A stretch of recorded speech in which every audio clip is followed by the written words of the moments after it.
professora Júlia de Matemática. Hoje nós vamos ter a nossa aula de número 37. Nós vamos iniciar então o estudo de como resolver uma equação do segundo grau. A gente teve duas aulas aí introduzindo equações do segundo grau, aprendendo o que são coeficientes, forma reduzida. Vimos também como que a gente consegue verificar se as nossas raízes encontradas estão corretas, né? Hoje nós vamos iniciar então para resolver uma equação do segundo grau. Então, o objetivo nosso hoje vai ser identificar corretamente o tipo de equação incompleta que a gente está trabalhando, resolver equações do segundo grau incompletas e resolver problemas por meio de uma equação do segundo grau, compreendendo os procedimentos envolvidos. Então, hoje a gente vai estudar como que a gente resolve equações incompletas, tá? Nós vamos ter duas aulas sobre esse tema, então vão ser duas aulas, uma para cada tipo de equação incompleta que a gente tem, certo? Depois disso, a gente vai começar a resolver equações completas, tá? Então, hoje, o material de sempre, caderno, caneta, lápis e borracha. Caderno e caneta para vocês anotarem as informações e o lápis e a borracha para resolverem os exercícios no caderno, tá certo? Então, resolvendo uma equação do segundo grau. A gente vai iniciar aprendendo como que a gente resolve equações do segundo grau incompletas. A gente tem três principais tipos de equações incompletas, certo? Ax² igual a zero, ax² mais c igual a zero e ax² mais bx igual a zero. Então, assim, esses dois aqui, a gente tem no primeiro b e c igual a zero, no segundo b igual a zero e no terceiro c igual a zero. Na aula de hoje, a gente vai ver as duas primeiras, certo?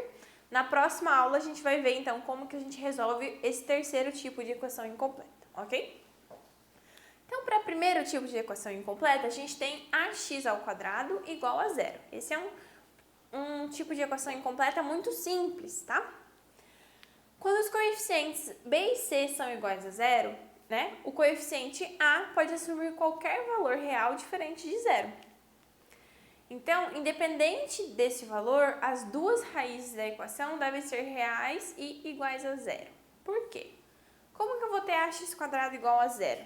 Lembra que a gente viu, falando sobre fatoração, que quando eu tenho uma multiplicação de dois fatores e o resultado é igual a zero, pelo menos um deles tem que ser zero? Então, se eu tenho aqui uma equação no formato a vezes x² igual a zero. Aqui é uma multiplicação, certo? E a minha resposta dessa multiplicação é igual a zero.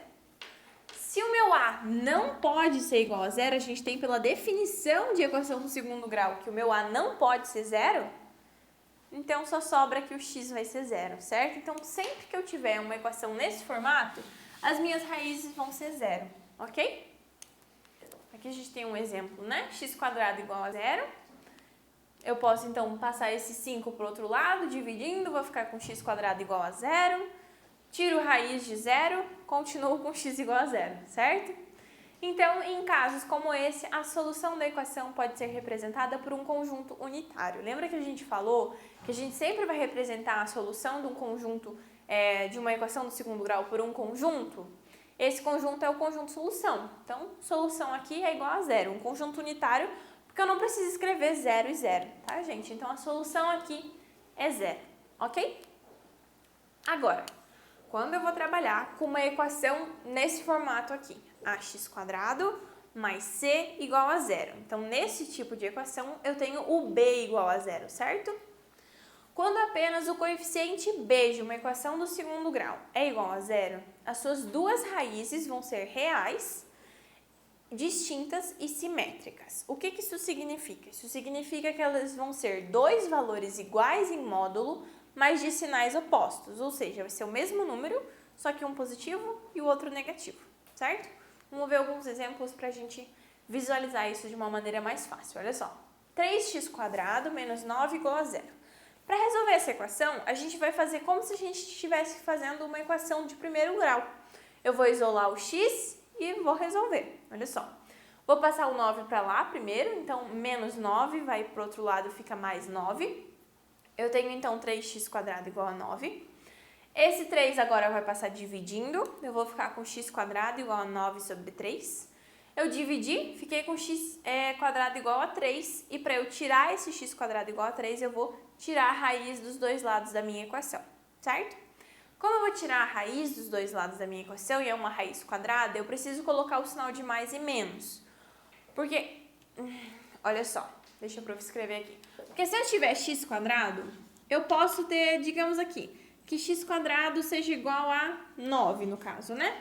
X quadrado é igual a 9. Eu posso ter 3 ao quadrado, que vai ser igual a 9, ou eu posso ter menos 3 ao quadrado, que vai ser igual a 9, certo? Porque eu tenho os dois sinais. O expoente par me garante que mesmo se o meu sinal da base seja negativo, a minha resposta vai ser positiva. Então, por isso que eu preciso colocar o mais e menos ali, certo? Então, a minha resposta nesse caso ali vai ser mais ou menos raiz de 3, porque eu não tenho como tirar raiz de 3, é uma raiz não exata, né? Então, eu posso deixar o raiz de 3, certo? Então, as raízes da equação 3x² menos 9 igual a zero, elas são iguais em módulo, ou seja, as duas são raiz de 3, mas elas têm sinais opostos. Uma é mais raiz de 3 e outra é menos raiz de 3. Olha só como a gente pode escrever esse conjunto solução. O conjunto solução ali vai ser, então, menos raiz de 3 e raiz de 3, certo? Bem tranquilo de resolver, ok? Vamos ver mais um exemplo, então. x² menos 4 igual a zero. Então, eu vou ter aqui x² igual a 4, eu tiro a raiz dos dois lados, eu fico com x igual a mais ou menos raiz de 4. Raiz de 4 eu conheço, é uma raiz exata, é 2. Então, eu vou ter com x igual a mais ou menos 2. Aqui, de novo, as raízes vão ser iguais em módulo, ou seja, é 2, mas os sinais vão ser diferentes, ou seja, mais e menos. O conjunto de solução dessa equação, então, vai ser menos 2 e 2. Certo? Esse vai ser o conjunto de solução da nossa equação. Mais um exemplo, x² mais 25 igual a zero. A gente viu uma informação sobre essa equação na última aula, mas vamos ver aqui agora matematicamente como que a gente pode falar. x² igual a menos 25. Aí é o que a gente entrou naquele problema. Eu vou ter, então, raiz quadrada de menos 25. Eu tenho como tirar essa raiz, gente? Existe essa raiz? A gente estudou na radiciação que eu não tenho raiz quadrada ou raiz de índice par de números negativos. Então, eu não tenho essa raiz, ela não existe, certo? Como a gente já estudou, dentro do conjunto dos números reais não existe raiz quadrada de um número negativo. Portanto, há algumas equações do segundo grau incompletas, na forma x² mais c igual a zero, elas não vão possuir raízes reais. Certo? Nesse caso, a solução da equação pode ser expressa por um conjunto vazio, que foi o que a prof falou para vocês na última aula. Eu posso escrever o conjunto vazio, com os dois colchetes e nada dentro, ou eu posso utilizar o símbolo de vazio também dentro da matemática, tá? Pode ser tanto qualquer um dos dois. Só não posso colocar o vazio dentro do conjunto, senão daí não funciona, ok? Então, conjunto vazio é a resposta dessa equação, porque eu não tenho nenhuma solução para ela, tá? Não existe solução. Então, se não existe solução, o meu conjunto não pode ter nenhum número dentro, Porque o meu conjunto de solução, ele está trazendo todos os valores que são possíveis dentro dessa equação, tá certo? Vamos fazer alguns exercícios, então. Esses exercícios vai ser assim, ó. Vocês vão resolver, tá? Depois vocês voltam aqui no vídeo para ver se vocês acertaram. Então, vocês pausam o vídeo, resolvem e voltam aqui depois. Vamos começar com o número 1, então. A medida da área de uma praça quadrada é 144 metros quadrados. Quanto mede o lado dessa praça? Então, vamos lá. Façam o exercício. Agora que vocês fizeram, vamos conferir se vocês acertaram? Então, indicando por x a medida do lado dessa praça, vocês poderiam utilizar qualquer letra, tá, gente? Poderia ser x, y, k, t, qualquer letra que vocês quisessem. Eu escolhi o x, tá certo? A gente pode representar, então, escrevendo essa equação aqui. X² igual a 144. Aí você vai me dizer, meu Deus, professora, mas essa aqui não é uma equação nenhuma das que a gente estudou. Não é nem a primeira, nem a segunda, nem a terceira. Tá errado, gente. Esse aqui é o segundo tipo, É como se eu tivesse x² menos 144 igual a zero. Eu apenas passei esse 144 para o outro lado. Então, a gente já viu isso daqui, sim, muito fácil de resolver. O que basta eu fazer aqui? Basta eu tirar a raiz quadrada dos dois lados. Eu vou ficar, então, com x igual a mais ou menos raiz de 144.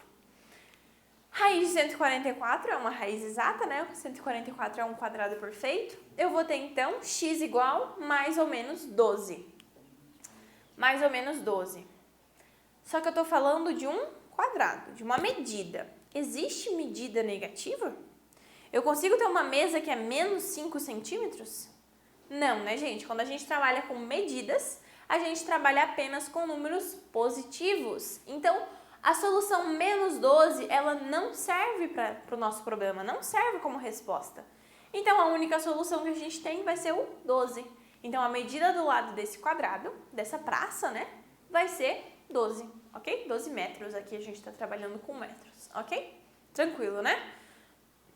Resolvi a equação, e depois de resolver a equação, eu preciso analisar o meu problema, a minha pergunta, é um probleminha que eu estou trabalhando aqui. Eu vou observar o que ele está falando e vou ver se as minhas respostas encaixam com a solução que ele está pedindo, tá certo?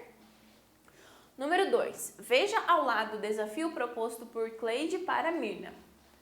Ela falou assim: pensei em um número positivo, elevei-o ao quadrado, multipliquei o valor obtido por 3 e subtraí 75 e obtive o resultado 0. Em que número pensei? Então, olha só. Vocês vão resolver o exercício e depois vocês voltam para ver se vocês acertaram, tá certo? Vamos conferir a resposta, então? Eu vou indicar por x o número que a Cleide pensou, certo? Então, a gente vai escrever a equação da maneira que ela falou.